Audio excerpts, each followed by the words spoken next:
Bueno, con respecto a la clase de hoy, que es sistema endocrino, vamos a arrancar por un poquito a hablar de las generalidades y hablando de la hipófisis, ¿sí? ¿Qué tenemos que saber de las glándulas endócrinas? Bueno, las glándulas endócrinas son glándulas que secretan su producto hacia la sangre, generalmente. Ese producto viaja a través de la sangre y va a impactar sobre órganos diana, órganos blanco, que se encuentran generalmente a distancia.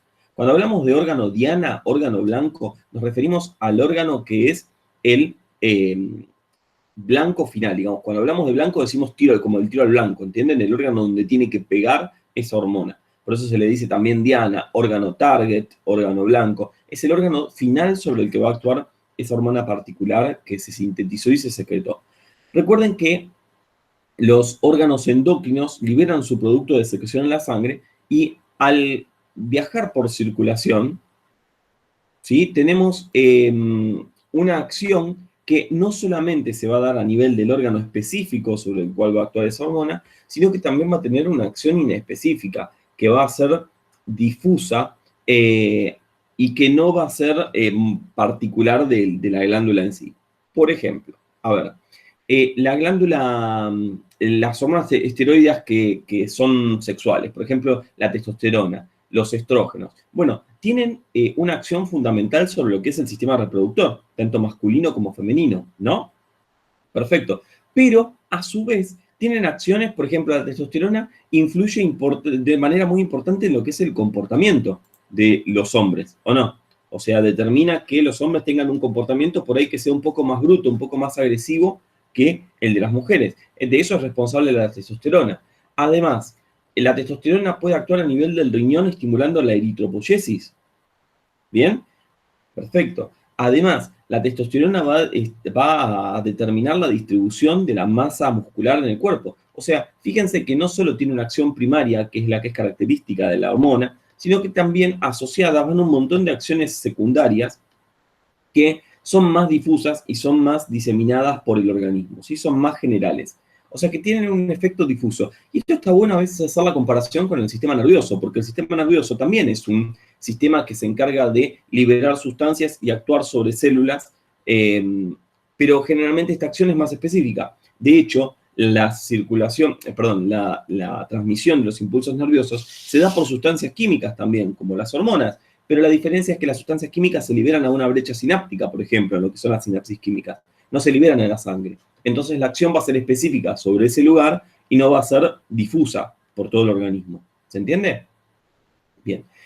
Hay algo que es importante también como concepto para entender en lo que es las glándulas endócrinas, y es que la secreción de las hormonas está regulada, siempre está regulada. ¿Está regulada por qué? Bueno, está regulada por otras hormonas o por el ritmo circadiano, o sea, los ritmos de luz-oscuridad, los ritmos de sueño-vigilia, o también a veces está regulada por, a veces no, en la mayoría de las veces, por un mecanismo que se denomina feedback. Seguramente escucharon hablar del feedback o mecanismo de retroalimentación. ¿Qué es eso? Bueno, el mecanismo de feedback es un mecanismo por el cual una hormona que es producto final de un eje hormonal va a regular su propia secreción actuando sobre órganos previos en ese eje. Es decir, si tenemos un eje donde el hipotálamo libera una hormona que actúa sobre la hipófisis libera una hormona que actúa a nivel del hueso, por ejemplo, bueno, el hueso liberará alguna hormona, alguna sustancia que le va a indicar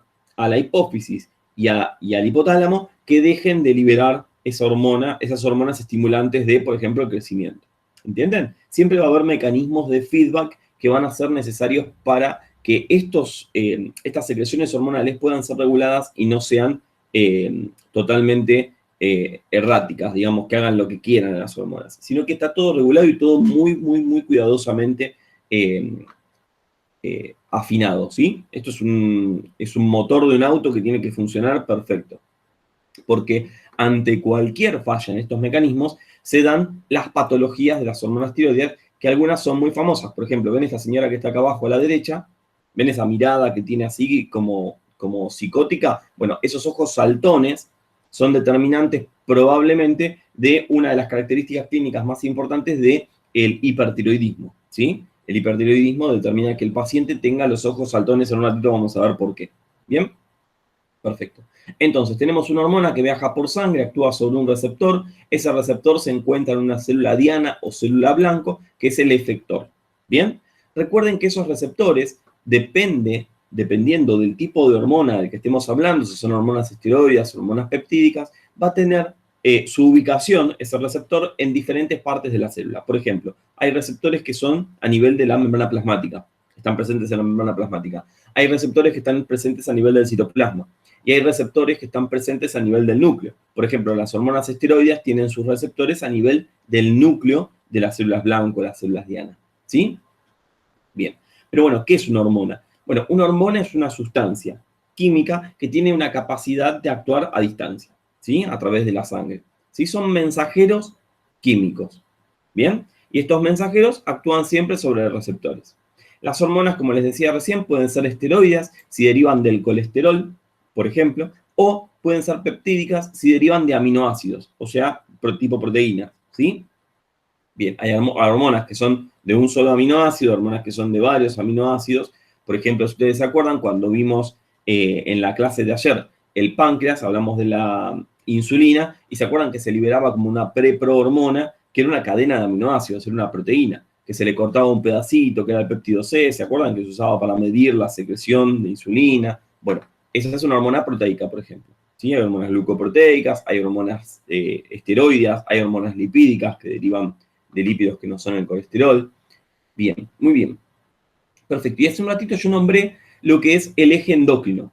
¿Sí? ¿Qué es un eje endocrino? Bueno, un eje endocrino es un conjunto de órganos que regulan su secreción endocrina entre sí.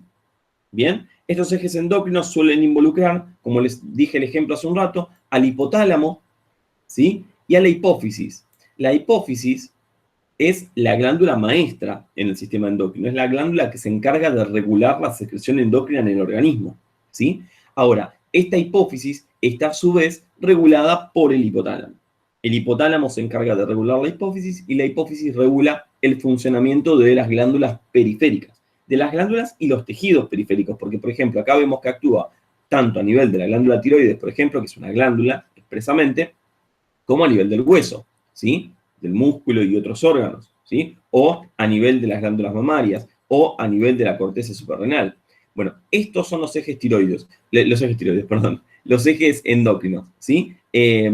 Estos ejes endocrinos son fundamentales al momento de estudiar. Hay que saberlos y hay que estudiarlos muy bien. Nosotros vamos a ir tratando de describir cada uno de ellos. Tengan en cuenta algo que es importante. Dentro de lo que es la fisiología humana, hay toda una sección en los libros de fisiología y cuando cursen fisio, este año van a tener prácticamente un mes y medio, casi 2 meses, destinados a la parte de endocrino, de fisiología endocrina, porque claramente es algo que es muy extenso. De hecho, hay toda una rama de especialización, ¿no? Que es la endocrinología. Nosotros vamos a tratar de resumir todo eso en una clase de histología. Entonces tengan en cuenta que hay muchas cosas que van a pasar como por alto, pero porque no nos competen para la clase de hoy y que si nos pusiéramos a hablar de cada una de esas cosas, se nos haría interminable la clase. ¿Bien? Pero bueno, si surge alguna duda de algo y está a mi alcance poder respondérselas, las respondemos, ¿sí? Bien. Bueno, la hipófisis. Vamos a empezar hablando entonces de esa glándula maestra que nombrábamos recién, ¿sí? La hipófisis o glándula pituitaria. Fíjense que una de las primeras cosas que dice es que la hipófisis está fijada a la parte inferior del cerebro por el tallo pituitario, ¿sí? ¿Se acuerdan de embrio? Más o menos, ¿qué origen embriológico tenía la hipófisis? La hipófisis, ¿se acuerdan que nosotros teníamos la boquita del embrión? ¿Se acuerdan que cómo se llamaba? Estomodeo, ¿no? Bien, y de ese estomodeo se formaba una invaginación, ¿sí? Y esa invaginación, que tenía el nombre de bolsa de Rathke, se iba para arriba, se desprendía del techo del estomodeo y quedaba una cosa así. Quedaba la boquita, quedaba el estomodeo ahí y la bolsita separada por acá, ¿sí? Del ectodermo neural pasa lo mismo, pero en sentido inverso. El del ectodermo neural también parte de una invaginación hacia abajo, ¿sí? Esa invaginación es parte del tejido nervioso que va a formar la hipófisis.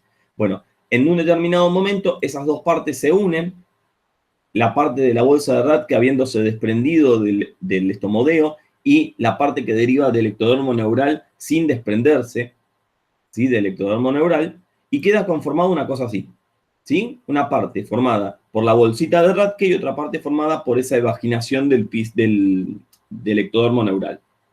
Ahora, fíjense esta imagen que yo les dibujé acá, este dibujo horrible que yo les hice ahí, que se parece bastante a la estructura que tenemos acá señalada. Lo naranja, lo que se ve naranja en la imagen, es lo que deriva del ectodermo neural, o sea, es tejido nervioso, ¿sí? Y lo que se ve en color rosado, clarito y un poquito más oscuro, es lo que deriva de la bolsa de Rathke. ¿Y cuál es la diferencia? Bueno, al tener origen embriológico diferente, la diferencia está en el tipo de tejido que los va a componer. ¿Bien? Lo que deriva de la bolsa de Rathke, es decir, lo que deriva del techo del estomodeo, es lo que llamamos adenohipófisis. La adenohipófisis está formada por tres partes. Miren, tiene una pars tuberalis, que va a formar parte del tallo de la hipófisis, o sea, lo que la une al tejido nervioso, al sistema nervioso. La pars distalis, que va a ser la pancita esta que forma el lóbulo anterior de la hipófisis. Y la pars intermedia, que es la parte del lóbulo posterior que está formada por adenohipófisis. ¿Y qué es la adenohipófisis? Bueno, ahora vamos a ver en un ratito, ¿sí? Entonces, miren, pars tuberalis, parte del tallo, pars distalis, la pancita que forma el lóbulo anterior, y pars intermedia, la parte del lóbulo posterior que está formada por adenohipófisis, ¿sí? Adenohipófisis, el término adeno es todo lo que derive del ectodermo general. ¿Por qué? Porque es epitelio. Bien, ahora vamos a verlo en un segundito nada más y vamos a tratar de entenderlo. Miren, fíjense lo siguiente. Nosotros histológicamente clasificamos a la glándula, a la hipófisis, en dos tejidos. Tejido nervioso, ¿sí? Y tejido epitelial. O sea, lo que llamamos adenohipófisis al tejido epitelial, lo que deriva de la bolsa de Rathke, y neurohipófisis, que es el tejido nervioso, que es lo que deriva del ectodermo neural. ¿Bien? Perfecto. Esa es la clasificación anatómica. Perdón, histológica. Ahora, si hablamos, ahora sí, de la clasificación anatómica, ¿qué podemos decir? Miren, podemos decir que anatómicamente tenemos un lóbulo anterior que está formado solo por adenohipófisis, solamente por adenohipófisis, o sea, solo por tejido epitelial. Lo mismo que la pars tuberalis, que es la parte del tallo que está formada solo por adenohipófisis. Y tenemos un lóbulo posterior que está formado por una parte de tejido nervioso, que es la neurohipófisis, que es la pars nervosa que llamamos, y una parte de tejido epitelial de la adenohipófisis, que es la pars intermedia. ¿Bien? Entonces, fíjense, histológicamente dijimos que teníamos, volvemos a la imagen anterior, miren, todo lo que se ve de rosa, que es adenohipófisis, y todo lo que se ve de amarillo, que es neurohipófisis. Esa es la división histológica. La división anatómica me lo separa en un lóbulo, miren, sería anterior, pars distalis, pars tuberalis, ¿sí? Y un lóbulo posterior, pars intermedia, y neurohipófisis, que es pars nervosa. ¿Bien? Perfecto. Espero que se haya entendido eso. Entonces, escuchen, el lóbulo posterior, ¿qué incluye? Incluye una parte de adenohipófisis, que es la parte intermedia, es tejido epitelial, y una parte de tejido nervioso, que es la neurohipófisis, ¿sí? Que está todo formando parte del lóbulo posterior. En el lóbulo anterior, ¿qué voy a tener? Voy a tener solo adenohipófisis, formando parte de la pars distalis, que es la pancita que hace la hipófisis hacia el lóbulo anterior. ¿Bien? Y fíjense en esta imagen, ¿ven esas pelotitas que quedan ahí entre la pars intermedia y la pars distalis?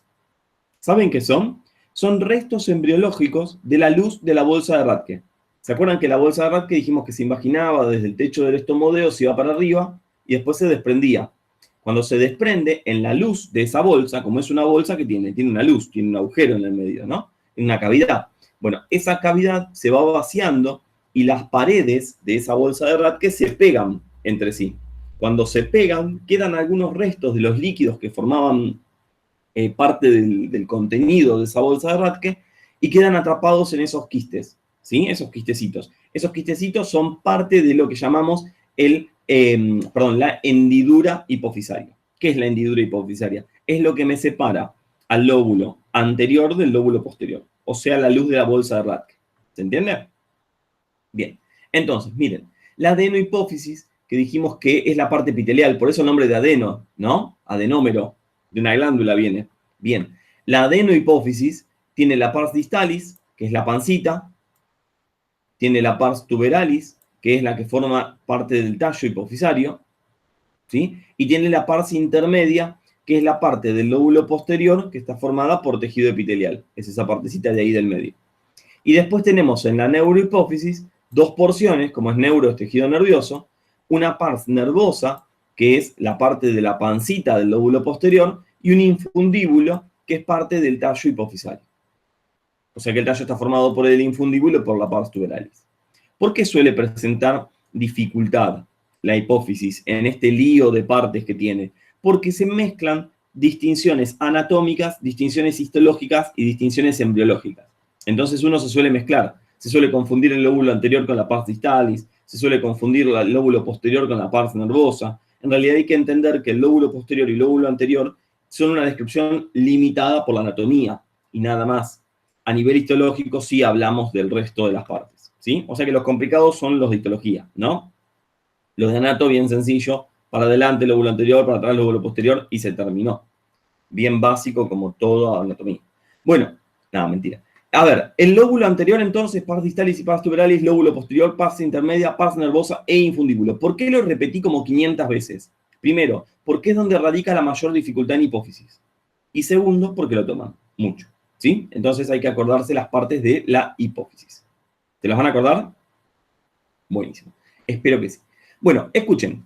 La hipófisis, dijimos que es la glándula maestra, ¿no?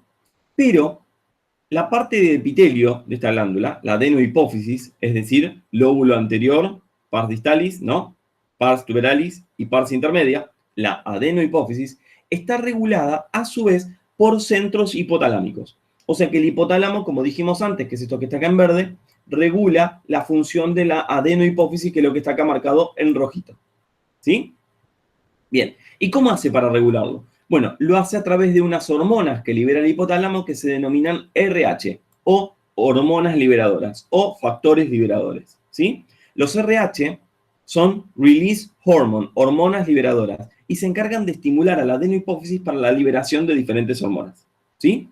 ¿Cuáles son esas RH? Miren, son estas que vamos a nombrar acá abajo. La CRH, que es la hormona estimuladora, perdón, hormona liberadora de corticotrofina.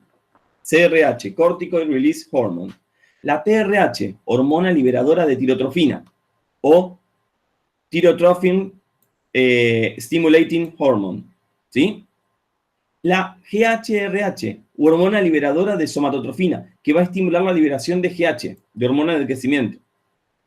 La GHIH, que es la hormona inhibidora de la somatotrofina, de la GH. O sea que la RH, la GHRH, estimula la liberación de GH y la GHIH inhibe la liberación de GH. ¿Sí? Igual ahora vamos a estudiar cada eje por separado, quédense tranquilos. Esto es para que después les suene. La GNRH, que es la hormona liberadora de gonadotrofinas, que va a estimular la liberación de LH y FSH. O sea que esto interviene en los ciclos sexuales, ¿o no? Bien. El PIF, o factor inhibidor de la prolactina, también conocido como dopamina, que va a inhibir la liberación de prolactina. El MRH, que es el factor liberador de melanotrofina, o hormona liberadora de melanotrofina, que es la MSH. ¿Sí? Bueno, cada uno de estos que yo acabo de nombrarles corresponde a un eje endocrino diferente. Vamos a estudiarlos ahora en las próximas diapositivas. ¿Sí? Bueno, pero antes de estudiar esos ejes, tenemos que estudiar a las células donde actúan esas hormonas que acabamos de nombrar recién. Estas hormonas, ¿quién las liberaba? Las RH. El hipotálamo, ¿no? O sea que son hormonas hipotalámicas, que van a actuar, dijimos, a nivel de la hipófisis, específicamente de la adenohipófisis, de la parte epitelial, ¿no? Bien. Bueno, vamos a ver cómo está compuesta la adenohipófisis, ¿sí? En la parte distalis, la adenohipófisis va a estar compuesta por dos tipos celulares. Miren, unas células que se tiñen, que se llaman cromófilas, que son la mitad, son el 50%. Y las otras células que no se tiñen, que se llaman cromófobas, y son el otro 50%. Las que se tiñen son las cromófilas, las que no se tiñen son las cromófobas. Las cromófilas, a su vez, se dividen en dos tipos celulares. ¿Cuáles van a ser estos dos tipos celulares? Bueno, las basófilas, que de este 50% son el 10 nada más, y las acidófilas, que de este 50% son el 40%. O sea que las acidófilas son más, ¿o no? Bien, genial. Fíjense en la imagen de la derecha. Esta es una imagen de una hipófisis tenida con un tricrómico, que es el tricrómico de Mallory. ¿Cómo se observan? Miren, células que son cromófobas. ¿Las ven ahí que no se tiñen muy pálido el citoplasma? Células que son acidófilas. Estas de acá arriba se ven re lindas, se ven bien rojas. Y células que son basófilas, como esta que está acá que tiene el citoplasma azul. ¿Lo ven? Son muy poquitas las basófilas, mucho más numerosas las acidófilas, y las cromófobas no se ven tanto. ¿Por qué? Porque las cromófilas, las que se tiñen, las tapan. ¿Entienden? La que sí se tiñe tapa a la que realmente no se tiñe. Bien, excelente. Fíjense lo siguiente. Esperen, que me pase de largo. Ahí estamos. Acá tenemos una imagen de la hipófisis tenida con H y E. Y acá tenemos una imagen de la hipófisis tenida con el tricrómico de Mallory. Esta imagen, que está acá, sirve para que estudiemos todos, pero es específicamente útil para la gente de cátedra 1 de la UBA. ¿Por qué? Porque esta imagen lo que me muestra es un tricrómico que la cátedra 1 de la UBA usa para tener la hipófisis con Mallory, ¿sí? La Universidad de La Plata también suelen molestar bastante con la hipófisis con Mallory. Seguramente se las habrán nombrado en los prácticos. ¿Qué tenemos que saber? Bueno, HIE es la técnica de rutina, ¿sí? Es la técnica que usamos siempre en el laboratorio de histología, que es eosina, hematoxilina. HIE, nada más, ¿sí? Ahora, el tricrómico de Mallory utiliza, escuchen, azul de alinina, naranja G y fucsina ácida. Azul de alinina, naranja G y fucsina ácida. Esa combinación de los tres colorantes me da como resultado esta tinción que vemos a la derecha.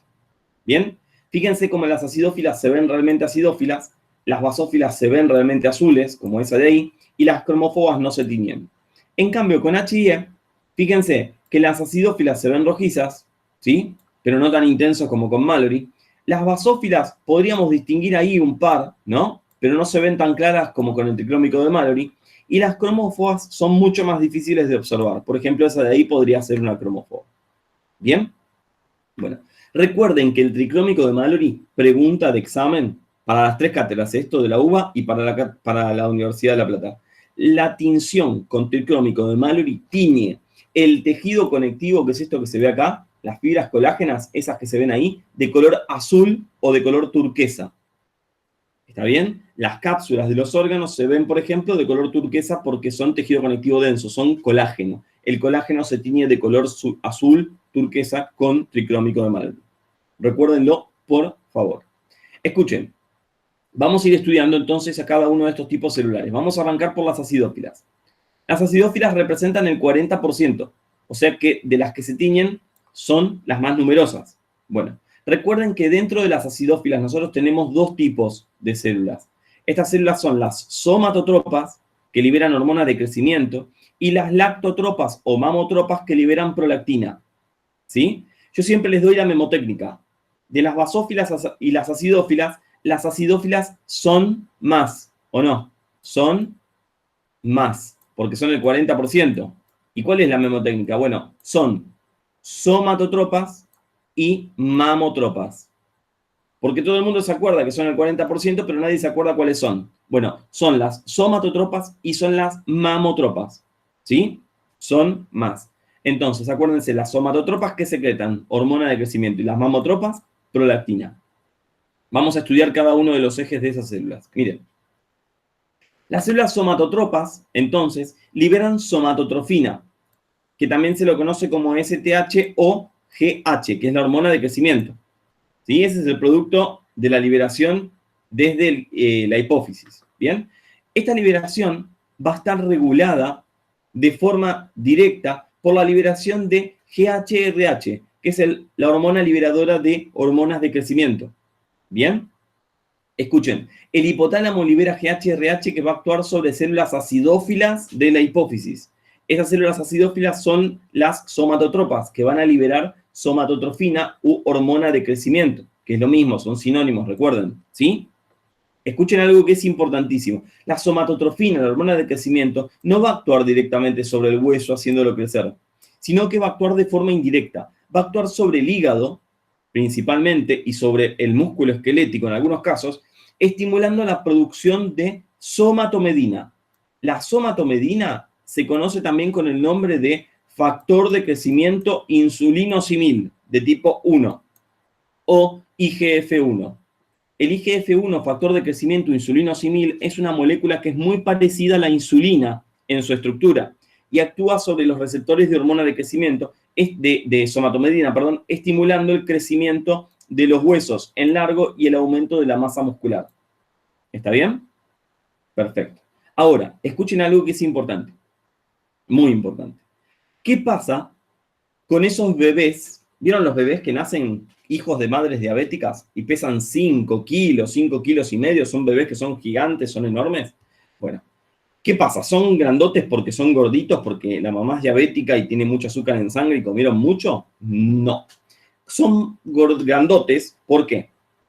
Porque son bebés que, como su mamá es diabética y no puede procesar el azúcar que tiene en la sangre, generalmente son hijos de madres diabéticas con diabetes de tipo 2. ¿Qué pasaba en la diabetes tipo 2? Se liberaba insulina, pero no actuaba al nivel de los receptores periféricos, porque los receptores periféricos estaban metidos para dentro de la célula, están endocitados, no importa, están secuestrados. No importa el caso, pero la insulina está en sangre de la madre, pero no llega a hacer efecto sobre los receptores periféricos. Ahora, ¿por qué el bebé crece? Porque esa insulina pasa a través de la placenta hacia la circulación del feto. Y a nivel del feto, esa insulina, como se parece tanto a esta molécula de somatomedina, de hecho la somatomedina se llama factor de crecimiento insulinosimil, porque se parece a la insulina. Como la insulina es tan numerosa, está en tanta cantidad, se pega a los receptores de IGF-1 y estimula el crecimiento del feto. Entonces, el feto crece porque la insulina se pega a los receptores de IGF-1 y los estimula. ¿Vieron que yo les dije que la acción de las glándulas endócrinas, la acción de las hormonas, a veces era muy inespecífica? Bueno, acá tienen un ejemplo que es clarísimo. Una hormona que se parece a otra, se pega al mismo receptor y lo hace funcionar. ¿Sí? Perfecto.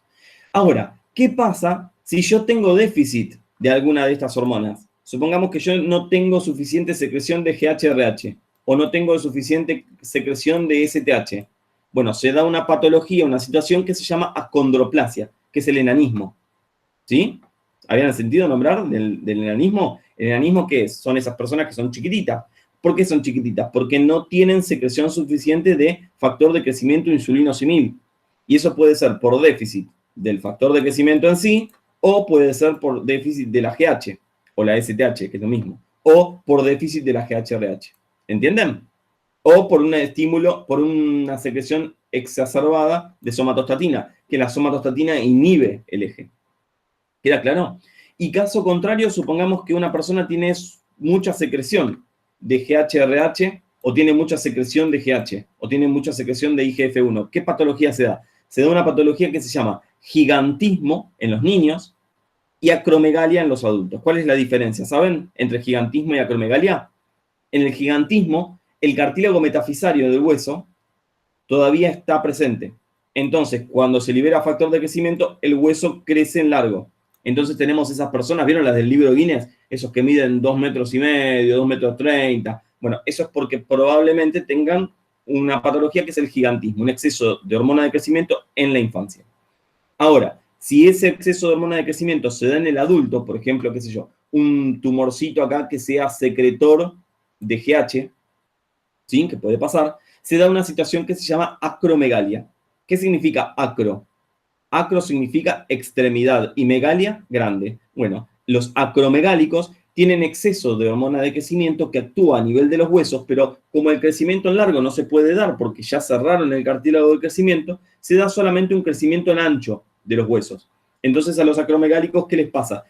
Tienen huesos de las manos que son más anchos de lo normal y tienen manos grandes, ¿sí? Tienen la quijada que es más ancha de lo normal. ¿Estamos? La arcada supraciliar también es más prominente, ¿sí? La quijada, creo que se los dije, más ancha, la voz más gruesa, ¿sí? Eso es porque tienen un exceso de secreción de hormona de crecimiento, ¿sí? ¿Vieron Shrek, el ogro? Bueno, esa es la imagen de una persona con acromegalia. Si ustedes buscan acromegalia, van a ver que el fenotipo de la persona es muy parecido a Shrek el ogro, ¿sí? Perfecto. Muy bien. Ahora, tenemos otras células acidófilas, que son las mamotropas, ¿sí? O lactotropas. Las mamotropas son un grupo de células que se encargan de liberar una hormona que es la prolactina. La prolactina, ustedes probablemente sepan que actúa a nivel de la glándula mamaria. Y si no lo sabían, ahora lo saben. De hecho, prolactina, o no, prolactación. Es una hormona que estimula la proliferación de los adenómeros de la glándula y de los conductos. La prepara para un posible embarazo, para una posible lactación.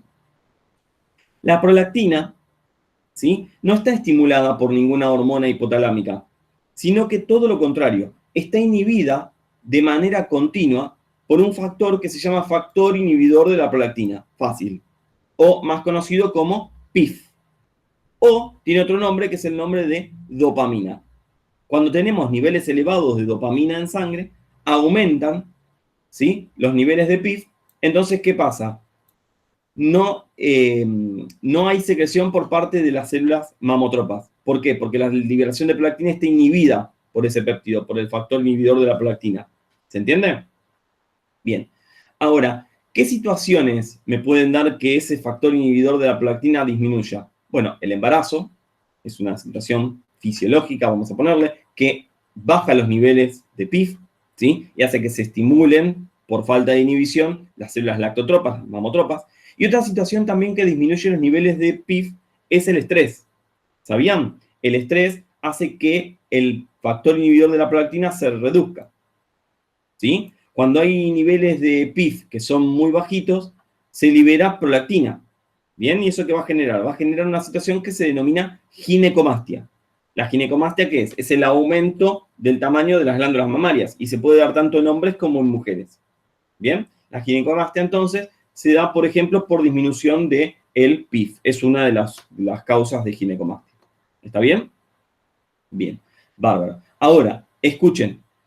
Caso contrario, si tengo mucha cantidad de PIF o tengo mucha cantidad de prolactina, ¿qué va a pasar? ¿Qué situación voy a tener? Bueno, en la mujer se va a dar una estimulación excesiva de la glándula mamaria, lo que puede generar tensión o dolor en las mamas, y se va a dar un proceso de anovulación.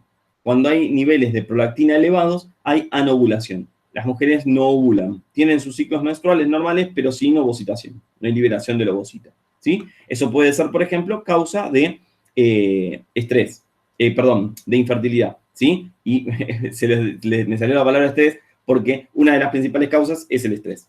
Vieron que hay un montón de parejas que buscan tener chicos y no pueden, porque generalmente es que tienen niveles elevados de prolactina, ¿sí? Ahora, en cuanto se calman y dicen, bueno, ya está, dejamos de buscar, ya sabemos que no podemos tener chicos, dejan de buscar y de repente la mujer queda embarazada. ¿Por qué es eso? Y porque se relajó, bajó los niveles de estrés, eso hizo que aumentaran los niveles de dopamina y bajaron los niveles de prolactina y ovula, cosa que antes no estaba haciendo, ¿sí? Es causa de muchas, pero muchas más de las que uno piensa, causas de infertilidad, ¿sí? O sea, de los casos de infertilidad, muchos son por un déficit de dopamina o por un exceso de prolactina. Muy bien. Excelente. Esas son las acidófilas. Son dos nada más. Acuérdense, son más. Somatotropas y mamotropas. Nada más. Ahora, las basófilas son 4, de las cuales en la pars distalis, que es la que estamos estudiando ahora, hay 3. Tirotropas, gonadotropas y corticotropas. ¿Sí? Estas celulitas liberan unas hormonas, verán que hay una basófila, por ejemplo, liberan unas hormonas que son de origen glucoproteico, son glucoproteínas, ¿sí? Y van a ser la tirotrofina, la TSH, las gonadotropas que liberan las gonadotrofinas, LH y FSH, y las corticotropas que liberan adrenocorticotrofina, ACTH, ¿sí? Ahora las vamos a estudiar con cada uno de sus ejes. Miren, lo que les decía antes, estos ejecitos, cada uno de estos ejes, los dos que estudiamos hasta ahora, los que vamos a ir viendo a continuación, pueden hacerlos cada uno en una hojita chiquitita, ir pegándolos en algún lado. Eso sirve mucho para repasar y además les ayuda a facilitar la imagen para el momento del examen, para recordar los ejes, para recordar qué órgano estimula cuál, con qué hormonas y cómo es la inhibición, el feedback, ¿sí? no para que se copien durante el examen, para que lo recuerden el día del examen. Muy bien, escuchen. Las células tirotropas, ¿sí? Que están en la tiroides, en la hipófisis, son células basófilas, ¿sí? Estas células basófilas se encargan de liberar TSH. La TSH estimula a la glándula tiroides, ¿bien? Y la liberación de TSH está estimulada a su vez por una hormona hipotalámica que es la TRH, la hormona liberadora de tirotrofina. ¿La tirotrofina qué es? Es la TSH. ¿Y qué hace sobre la hipófisis? Pues sobre la tiroides, la TSH. Se va a encargar de estimular el trofismo de la glándula, es decir, que el epitelio se mantenga entero, que crezca. Además, se va a encargar de estimular la captación de yodo, que es fundamental para la síntesis de hormonas tiroides, como vamos a ver dentro de un rato. Y se va a encargar de estimular la liberación de hormonas tiroides, ¿sí? Trofismo de la glándula, captación de yodo y liberación de hormonas tiroides. Todo eso estimulado por la TSH. ¿Bien? Perfecto. La TSH a su vez está estimulada por la TRH y además está inhibida por la somatostatina, la dopamina y la colecistoquinina. En el caso de que haya un estímulo excesivo por parte de la TRH y por lo tanto grandes niveles de TSH, puedo tener lo que se conoce como un bocio, que es el aumento del tamaño de la glándula tiroides, o un hipertiroidismo, ¿sí? El hipertiroidismo es el aumento en la secreción de los niveles de hormonas tiroides. ¿Estamos? Ahora, en el caso de que los niveles estén descendidos, voy a tener un hipotiroidismo, como vamos a ver dentro de un ratito, ¿sí? Bien, perfecto. Después tenemos a las gonadotropas, que son las celulitas que se van a encargar de liberar las gonadotrofinas. ¿Cuáles son las gonadotrofinas? La LH y la FSH. La LH es la hormona luteinizante. ¿Y qué acción va a tener? Bueno, sobre los ovarios, la LH va a estimular la ovocitación. ¿Se acuerdan allá vagamente cuando cursaron que había un pico de LH el día 14 del ciclo? ¿Se acuerdan? Bueno, ese pico de LH que inducía la ovocitación, la liberación del ovocito. ¿Bien? Por lo tanto, la LH va a estimular a nivel de los ovarios la ovocitación, la liberación del ovocito. En cambio, a nivel del testículo, en el hombre, va a estimular a las células de Leydig intersticiales para que produzcan testosterona. ¿Sí? Acuérdense, miren, LH, células de Leydig, que también empieza con L. ¿Sí? Como memotécnica. En el hombre, en el varón, LH estimula las células de Leydig y en la mujer estimula la liberación del ovocito, o sea, la formación del cuerpo lúteo, de ahí su nombre de hormona luteinizante. Cuando veamos genital femenino y masculino lo vamos a ver específicamente. Y la FSH estimula en el ovario la maduración de los folículos ováricos, por eso el nombre es hormona folículo estimulante, follicle stimulating hormone, y en el varón, en los testículos, va a estimular a las células de Sertoli, que son las que producen el proceso de maduración de la progenie espermática y la espermiación. ¿Sí? Vale, perfecto. En el caso de que estas hormonas se desregulen, tenemos fallas en el ciclo sexual femenino, en el caso de la mujer, y en la producción de hormonas sexuales y de espermatozoides en el varón. Para más o para menos. Puede darse para cualquiera de los dos lados.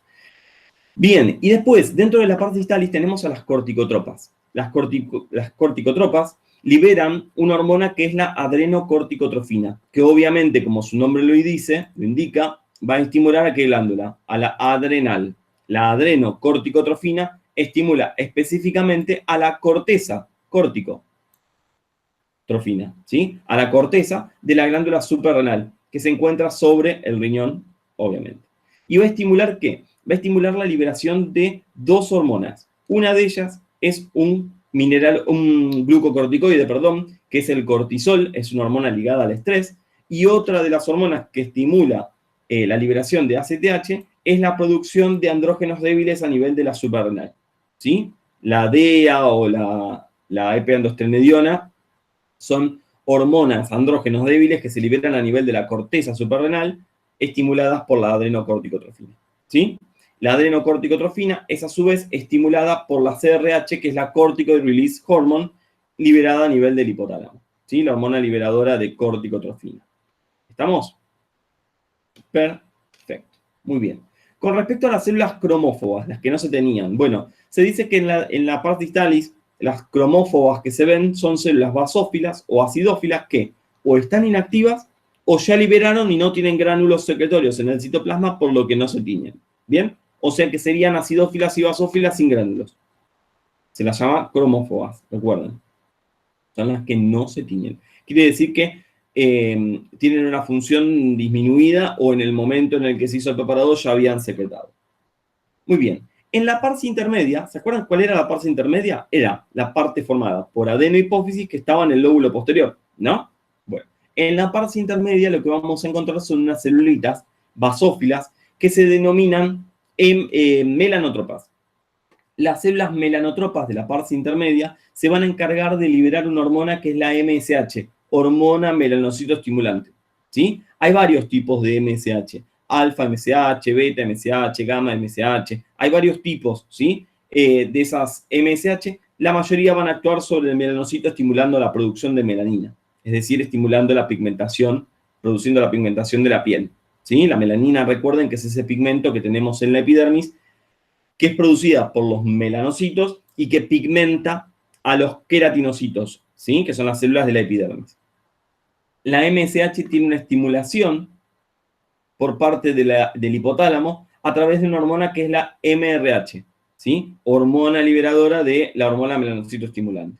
En el caso de que no haya alguna de estas hormonas, lo que podemos tener es una patología, una situación que se denomina albinismo. El albinismo, vieron que es la falta de pigmentación en los tejidos por la no producción de melanina, ¿sí? Bien, perfecto. Es una ausencia de la pigmentación total en el cuerpo, ¿sí? Tanto a nivel de la piel como a nivel de cualquier otro tejido que tenga melanina. Por ejemplo, la retina. Vieron que la retina tiene un epitelio que es el epitelio pigmentario, que es negro, ¿sí? Si no lo recuerdan, no pasa nada, lo vamos a ver el lunes de la semana que viene. Recuerden que ese epitelio negro es negro porque tiene melanina, ¿sí? Y eso está estimulado también por la MSH. Muy bien. Después tenemos a la pars tuberalis, ¿sí? Que es la parte de acá, la parte del tallo que formaba parte de la adenohipófisis, ¿se acuerdan?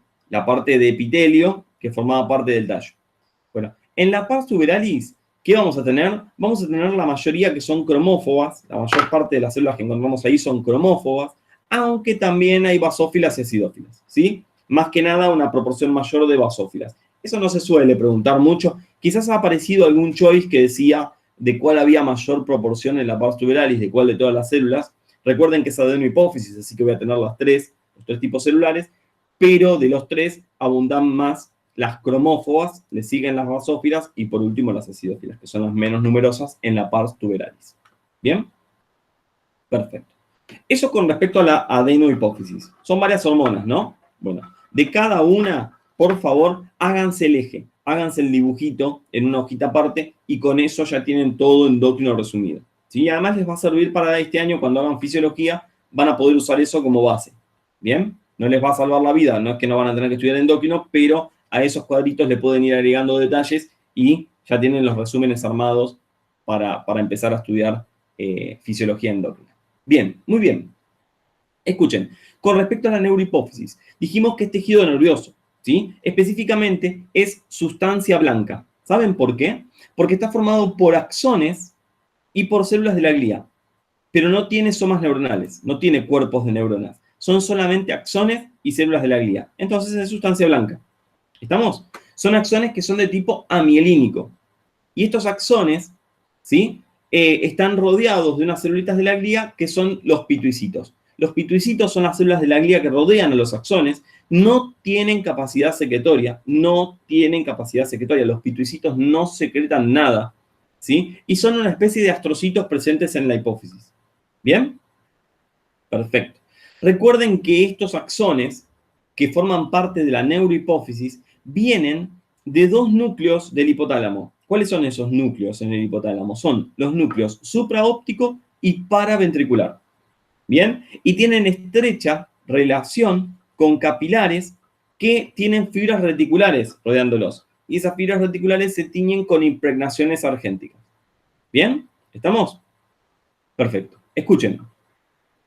Yo les dije que la neurohipófisis está formada por axones que vienen de estos dos núcleos. Miren, que son los núcleos supraóptico y paraventricular, ¿sí? Este es el supraóptico y este es el paraventricular. Los núcleos supraóptico y paraventricular producen dos hormonas, que son la oxitocina y la ADH, ¿sí? La oxitocina y la ADH viajan por transporte axoplasmático anterógrado hasta la neurohipófisis y se almacenan en unas varicosidades que tienen los axones que se llaman cuerpos de Hering. ¿Qué es eso de las varicosidades? Miren, el axón, supongamos que viene así, todo derechito, en un punto hace una pancita, como si fuera una varice, y sigue, ¿sí? En esas varicosidades, en esas pancitas, se acumulan gránulos con oxitocina y ADH. Esos gránulos con oxitocina y ADH hacen que en la tinción, con la técnica del tricrómico de Mallory sobre todo, se puedan ver unas manchitas de color rojizo en la neurohipófisis que se denominan cuerpos de Hering. ¿Qué son los cuerpos de Hering entonces? Son ensanchamientos de los axones de las neuronas que forman los núcleos supraóptico y paraventricular que se encuentran en la neurohipófisis y almacenan las hormonas hipotalámicas que se liberan a nivel de la hipófisis. ¿Trabalenguas? Escuchen. Vamos de nuevo, miren. Las hormonas, ¿dónde se producen? Se producen acá en el hipotálamo. Entonces son hormonas hipotalámicas, pero se liberan a nivel de la hipófisis, a nivel de la neurohipófisis. ¿Por qué? Porque viajan por el axón, se almacenan en los cuerpos de Hering en la neurohipófisis y de ahí se liberan. ¿Entienden? Entonces, escuchen algo que es importantísimo, un concepto que es súper importante y que casi siempre caen en la trampa. La neurohipófisis no produce ninguna hormona, sino que almacena y secreta, pero no produce. ¿Se van a acordar? La neurohipófisis no produce ninguna hormona, sino que almacena y secreta. ¿Qué hormonas almacena? Oxitocina y ADH. ¿Sí? También a la ADH se la conoce con el nombre de vasopresina. Miren, vamos a hablar un poquito de la ADH. Ustedes ya la conocen, a la ADH. ¿Se acuerdan qué hacía la ADH? La ADH, ¿qué significa? Hormona antidiurética, ¿o no? ¿Qué hace la hormona antidiurética? La hormona antidiurética, o vasopresina, una vez que es liberada desde la neurohipófisis, actúa a nivel del riñón, estimulando unos canales para agua que se llaman acuaporinas. ¿Se acuerdan de las acuaporinas? Que eran canales para agua que tenían apertura facultativa, es decir, que solo se abrían cuando eran estimulados por ADH, por hormona antidiurética.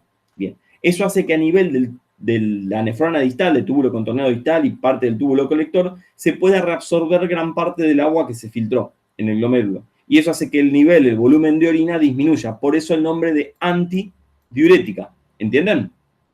La hormona antidiurética tiene un estímulo para su liberación, que es el aumento de la osmolaridad del plasma. Cuando la sangre aumenta la osmolaridad, quiere decir que la sangre está muy concentrada o que tengo mucha cantidad de solutos en el plasma. ¿Qué hago?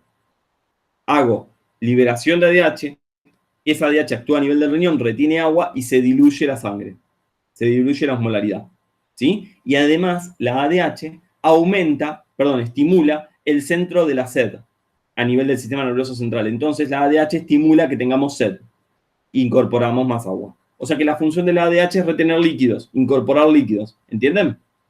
Bien. ¿Saben cuáles son los estímulos inhibitorios? Las inhibiciones que tiene la ADH.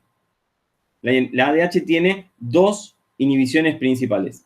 ¿Que cuáles son? Son el frío. Cuando hace frío la ADH se inhibe, ¿sí? Por eso en invierno hacemos más pis que en verano. Y es lógico, ¿no? Porque con el calor nosotros tenemos que retener líquidos, porque necesitamos mantenernos hidratados. En cambio, en el invierno, la pérdida de líquidos por sudor no es tan alta. Entonces podemos orinar tranquilamente.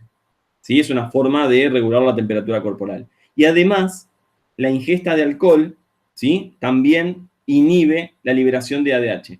Es por eso que cuando tomamos cerveza nos da ganas de hacer pis, ¿o no? Porque se inhibe la producción de ADH, se abren las acuaporinas, se cierran las acuaporinas y el líquido, el agua, queda dentro del túbulo distal en la nefrona. Y eso se elimina por orina, ¿sí? Entonces, la ADH, dos inhibiciones, ¿cuáles son? El frío y el alcohol. Inhiben la liberación de ADH. Bien, perfecto. Escuchen, la oxitocina, que es la otra hormona que se libera a nivel de la neurohipófisis, es una hormona que actúa en varios niveles. Actúa principalmente a nivel de la amamantación. ¿Qué hace la oxitocina? La oxitocina estimula unas celulitas que, si ustedes se acuerdan, se llaman células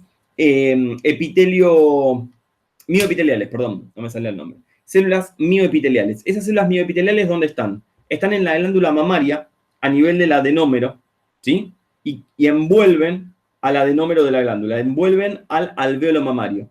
Al envolverlo le generan una bolsa alrededor como si fuera una especie de saco, ¿sí? Como si fuera una especie de red, un cesto, y cuando tienen estímulo de la oxitocina, esas células se contraen y presionan, aumentan la presión en el adenómero de la glándula mamaria. ¿Eso que hace? Va a estimular la liberación de leche desde la glándula hacia el exterior. ¿Sí?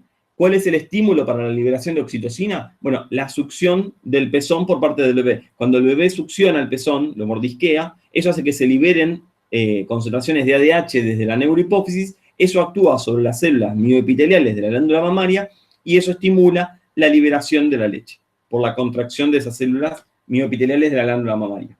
Además, recuerden que la oxitocina trabaja a nivel del útero. ¿Se acuerdan? En embrio seguramente lo vieron. Cuando el parto se extiende, cuando el embarazo, perdón, se extiende más de la cuenta y no hay parto, no hay ¿cómo es? Trabajo de parto. ¿Cómo se induce el trabajo de parto? Se induce dándole a la embarazada oxitocina por goteo endovenoso. Se le pone en el suero una concentración de oxitocina y que eso vaya bajando con el suero, ¿sí? Y esa oxitocina, ¿qué hace? Estimula la contracción del músculo liso a nivel del útero, induciendo el parto. ¿Bien? Perfecto. Entonces, escuchen, la oxitocina actúa a nivel de las células mioepiteliales de la glándula mamaria y actúa a nivel del músculo liso del útero. Acción inespecífica. Y además, ¿saben dónde actúa también? Miren, esta imagen la puse porque me causó gracia. ¿Ven el guante de box pegándole una piña en el cerebro a la mamá? ¿Sí? Bueno, ese guante de box que le pega una piña en la cabeza a la mamá es la relación madre-hijo. ¿Sí? La oxitocina se dice que es la unión del apego. Es la unión, la hormona del apego, perdón. La hormona de la unión, ¿sí? Del vínculo entre madre e hijo. Sí, ese dibujo está bárbaro. A ver, ¿qué es lo que genera esta hormona? Esta hormona genera una dependencia entre la madre y el hijo. Porque la oxitocina, además de estimular la contracción del útero y además de estimular la contracción de las células mioepiteliales, ¿sí? Induce en la madre una sensación de bienestar. La mamá que le da a amamantar a sus hijos se siente tan bien, le genera placer esa acción de darle a amamantar al hijo, entonces es algo que busca hacer. Es un mecanismo que tenemos de supervivencia, ¿entienden? Para asegurar la supervivencia de la especie. Porque si no a la madre, imagínense que le diera fastidio darle de tomar la teta al bebé. El bebé se muere de hambre. En cambio, si le genera placer y si se genera ese vínculo entre la madre y el hijo, la madre va a cuidar de ese bebé. ¿Sí? ¿Sabían que uno de los estímulos para la liberación de oxitocina, además de el aumento de la presión en el pezón, en la glándula mamaria, es el llanto del bebé? ¿Sabían? ¿Vieron que las madres, cuando recién dan a luz, están súper atentas y cualquier bebé que llora enseguida están como atentas a que hay un bebé que está llorando, que le está pasando algo, que necesita algo? Bueno, eso es porque tienen grandes concentraciones de oxitocina en sangre, ¿sí? Y están alertas a esa necesidad de amamantar. ¿Vieron? ¿Qué loco? Bueno, perfecto. Muy bien. Escuchen, tema importantísimo. Tema, pero súper, ultra, mega, archi importante y es una repavada. Irrigación de la hipófisis. ¿Sí? Es una repavada. ¿Es tema de anatomía? Sí, es tema de anatomía, pero no importa. Se estudia en histología también. ¿Saben por qué? Porque es el fundamento del funcionamiento de la regulación de la hipófisis por parte del hipotálamo. Escuchen, miren cómo es esto. Nosotros a nivel de la hipófisis tenemos una arteria hipofisaria superior, que es rama de la carótida interna, ¿sí? Que se va a encargar de irrigar lo que es la adenohipófisis. Bien. Esa arteria hipofisaria superior va a generar un plexo capilar a nivel del tallo de la hipófisis. ¿Ven el tallo que estamos acá? Estamos a nivel del tallo. Bueno, se genera un plexo capilar a ese nivel del tallo. Ese plexo capilar va a recoger desde el hipotálamo, que es lo que está ahí pegadito al tallo de la hipófisis, va a recoger desde el hipotálamo todos los RH, todas las hormonas liberadoras. Esas hormonas liberadoras pasan a ese plexo capilar y a través de unos vasos, que son los vasos portales largos, que son vasos de tipo venoso, van a llegar hasta la adenohipófisis, hacia la pars distalis específicamente, que es esta parte de acá. Esos vasitos venosos, cuando llegan a la pars distalis, se vuelven a capilarizar. Se capilarizan nuevamente, ¿sí? Y al capilarizarse, ¿qué logran? Logran dos cosas, miren.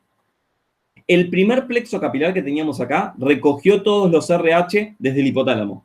Bueno, el plexo capilar secundario lo que va a hacer es permitir que estos RH salgan hacia el exterior de los vasos y actúen sobre las células de la adenohipófisis, estimulándolas o inhibiéndolas. ¿Sí? Bien. Y va a permitir este plexo capilar también que todas las hormonas que se liberen a nivel de la adenohipófisis puedan ser absorbidas, puedan ser pasadas a la sangre y de ahí a la circulación venosa, para ir a la circulación general. ¿Sí? Entonces, escuchen, tenemos lo que se llama un sistema porta-venoso, que es el sistema porta-hipofisario. El sistema porta-hipofisario consta de un vaso venoso interpuesto entre dos lechos capilares. El lecho capilar primario recoge las hormonas liberadoras desde el hipotálamo y el plexo capilar secundario hace que esas hormonas puedan actuar sobre las células de la adenohipófisis, ¿me siguen? Y a su vez capta las hormonas que se liberan a nivel de la adenohipófisis y se las lleva a la circulación sanguínea. ¿Estamos bien? ¿Sí? ¿Están vivos? ¿Se entendió? Bien, buenísimo. Genial. Es bastante sencillo, chicos. Son dos palabras. El otro día un alumno mío rindió un oral. Le dije, te van a tomar irrigación de la hipófisis. Se lo dije, le dije, te lo van a tomar porque es un tema que es súper importante, así como se los dije a ustedes, tal cual, ¿eh? A los 3 días de que le digo eso, rindió, le tomaron y me dice, no, no lo repasé. Así, lo quería asesinar. ¿Sí? Y le fue mal, porque no repasó esto, y en cuanto se lo tomaron le dijeron, no, no podés saber cómo es no podés no saber cómo es la estimulación de la adenohipófisis por parte del hipotálamo. Es básico, y lo desaprobaron, ¿sí? No por esa pavada sola, sino que se mandó un par de mocos más también, porque por eso solo no te van a desaprobar, te van a bajar la nota, pero no te van a desaprobar, pero si lo sabía, podía rescatar el examen, porque es la pregunta que le hicieron para el 4, ¿entienden? Bueno. Así que se lo estudian, por favor, ¿eh? Yo sé que no tienen oral ni nada de eso, pero igual en los choice aparece. Bueno, este dibujito que tienen acá, este esquema que tienen acá, es un esquema sacado del Brusco, de Catela 1, que está bastante bueno, me pareció bastante piola, porque muestra la parte de del sistema porta hipofisario, ¿sí? Y cómo es la anatomía y la distribución histológica de los tejidos en la glándula y las hormonas que se liberan desde el hipotálamo y la estimulación de qué hormonas tira a nivel de la hipófisis. Es como un gran resumen de toda esta parte de hipófisis de la clase de endocrina. ¿Estamos bien? ¿Sí? Perfecto. Con esto terminamos todo lo que es hipófisis a nivel de las glándulas endócrinas. Pero no terminamos la clase de hoy. Nos queda todavía una partecita más. ¿Sí? Vamos a pausar el video acá